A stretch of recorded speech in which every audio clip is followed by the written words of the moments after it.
اور پیسہ جو ہے وہ اگر آپ نے لینا ہے تو اس کے لیے پراپر طریقے سے آپ آگے بڑھیں. آن لائن فراڈ بھی بے تحاشا ہوتے ہیں, اس میں بھی آپ کو دیکھنا پڑتا ہے کہ آپ اپنا کریڈٹ کارڈ جو ہے کہیں ایسی جگہ جو ہے وہ ایکسپوز نہ ہونے دیں یا اس کے نمبر نہ ڈالیں جو سائٹ سیکیور نہیں ہوتی ہے. کئی ایسی سائٹس ہیں جو سیکیور ہوتی ہیں, لیکن کئی ایسی ہوتی ہیں جو ایسے ہی منہ چکے تو آپ کا وہ لے لیں گے کریڈٹ کارڈ اور پھر اس کو آپ کے اکاؤنٹ سے وہ اتنے لاکھوں پیسے نکال لیں گے. تو یہ ہمیں آج کل کے زمانے میں ہمارے کئی بیچارے معصوم لوگ ہوتے ہیں, ان کو سمجھ نہیں آتی ہے. ہر دوسرا بندہ جو ہے یہ ان کے نرغے میں آ جاتا ہے, ٹریپ ہو جاتا ہے. تو یہ وہی والا حساب ہے جس طرح ہیومن ٹریفکنگ میں لوگ ٹریپ ہو جاتے ہیں, ایجنٹس جو ہیں اتنا لاکھوں ان سے نکال لیتے ہیں اور آخر میں سوائے جان کی ضیاع کے اور دھوکہ دہی کے اور کچھ ان کے ہاتھ نہیں آتا ہے. تو ہم لوگوں کو تھوڑا سا لالچ جو ہے نا اور یہ جو سبز باغ جو لوگوں نے دکھانے شروع کر دیے ہیں, اس سے بچنا پڑے گا. بالکل اویئرنیس کمپینز چلانے کی ضرورت ہے اور لوگوں کو یہ بتانا ہے کہ اس طرح ان اسکیم سے, اس فراڈ سے بچا کیسے جا سکتا ہے. قادر مندوخیل کی جانب آنا چاہوں گی. مندوخیل صاحب بتائیے گا ان اقدامات کیا ہو رہے ہیں حکومت کی جانب سے اور کیا قانون سازی اس حد تک ہو رہی ہے کہ اس کی امپلیکیشن سے لوگوں کو اویئر کیا جا سکے؟ دیکھیے پہلی بات تو یہ ہے کہ آن لائن فراڈ بھی ہوتا ہے اور سائبر کرائم ایکٹ 2016 میں ہمارے ملک میں آ چکا ہے. عظمیٰ قائدہ صاحبہ جو بتا رہی ہے کہ آپ کو جو نا ہوشیار رہنا چاہیے, ٹھیک ہے, بالکل بات ٹھیک کر رہی ہے, لیکن میں دوسری طرف سوچ رہا ہوں یہ جو ادارے آپ نے بنایا ہے یہ کس کھیت کی ملکی ہے؟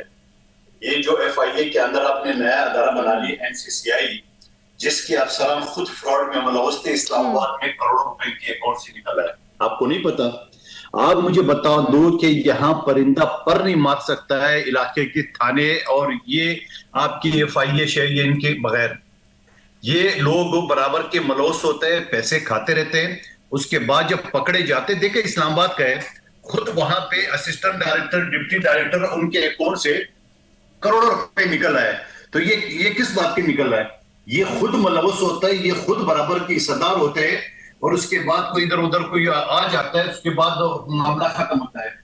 میرے اکاؤنٹ سے 3 لاکھ روپے جو ہے وہ نکلے. میں نے NCCI کو 6 مہینے پہلے درخواست دی ہے اور سینٹر پہ سینٹر یہ پکڑتے کراچی میں. میں سوچ رہا ہوں کہ آج فون کیا کہ لو جی بندہ پکڑا گیا, آپ کا پیسے برآمد ہو گئے. تو سوال یہ آپ مجھے بتا دوں کہ یہ جو NCCI یا FIA ہے یا ہمارے تھانے ہے, پولیس ہے, یہ ہر جرم میں برابر کے شریک ہے. میں آپ کو بتاؤں یہ سوئی بھی جو نا کوئی نہیں چوری کر سکتا ہے ان کی مرضی کے بغیر. تو سوال یہ پھر یہ ادارے کیوں بنے ہیں؟ بند کر دے پھر ادارے, خواہ مخواہ کیوں تنخواہیں دے رہے, بڑی بڑی گاڑیاں کیوں دیے سارے.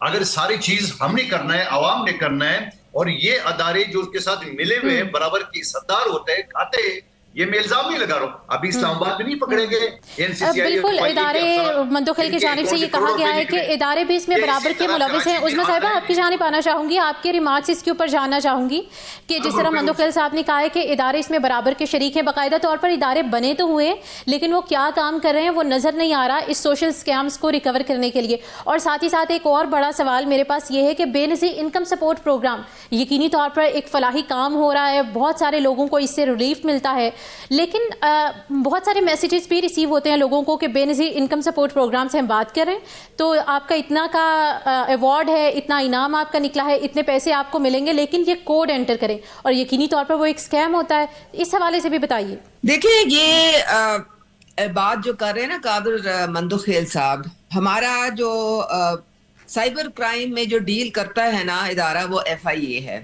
لیکن میں آپ کو یہ بتا دوں کہ ہمارے FIA کے جو یہ آن لائن جو فراڈ کے جو ادارہ جو اس کا اس وقت ذمہ داری جس کے اوپر ہے, ان کے پاس اتنی کیپیسٹی بلڈنگ نہیں ہے, اتنے ریسورسز نہیں ہیں. اگر وہ ایکشن لیتے بھی ہیں تو آن لائن فراڈ پکڑنا جو ہے بہت مشکل کام ہوتا ہے, وہ کوئی اتنا آسان نہیں ہوتا. مندوخیل صاحب ابھی ہماری عظمیٰ کاردار صاحبہ سے بات ہوئی ہے, ان کی جانب سے یہ کہا گیا ہے کہ ادارے تو ہیں, جس طرح سے آپ نے کہا کہ FIA ہے, سائبر کرائم ہے, NCCI ہے, لیکن اس کرائم کو پکڑنے کے لیے ہمیں بہت زیادہ ریسورسز چاہیے. کیا سمجھتے ہیں ریسورسز ناکافی ہیں یا کافی ہیں یا اقدامات کا فقدان ہے؟